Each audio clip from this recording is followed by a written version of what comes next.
እንዴት ናችሁ? ደህና ናችሁ ወይ? ሰላም የኔ ቤተሰቦች።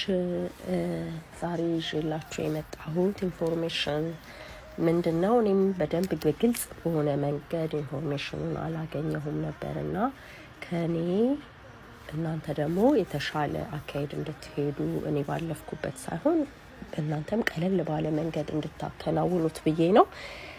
ይሄ ምንድነው?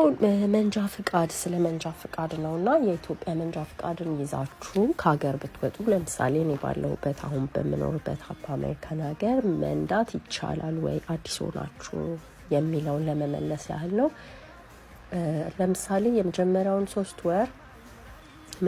3 ወር በኢትዮጵያ ድራይቪንግ ላይሰንስ ልትነዱ ትችላላችሁ። ይሄ ባላችሁበት ስቴት የመንጃ ፍቃድ የሚወጣበትን ወይም ትራፊክ ፖሊሶችን አናግራችሁ መጀመሪያ ለማወቅ ቅድሚያ መጠየቅ ያስፈልጋል። ይሄንን እኔ አልኳችሁ ማለት ቀጥታ ከማድረጋችሁ በፊት ምንም አይነት ኃላፊነት እኔ ስለማልወስድ እናንተ ራሳችሁ ይሄንን በቅርባችሁ በሚገኝ የትራፊክ ወይም የመንገዶች ባለስልጣን ሄዳችሁ መጠየቅ ያስፈልጋል ማለት ነውና ሌላው ከ3 ወር በኋላስ ምን ነው የምናደርገው? ከ3 ወር በኋላ ሶሻል ሴኩሪቲ ኦፊስ ሄዳችሁ ሶሻል ሴኩሪቲ እንደሌላችሁ ሌተር ይጽፉላችኋል። እሱን ሌተርና የምትኖሩበትን አድራሻ እሱን ይዛችሁ በኢትዮጵያ ፓስፖርት መንጃ ፍቃድ ማውጣት ትችላላችሁ።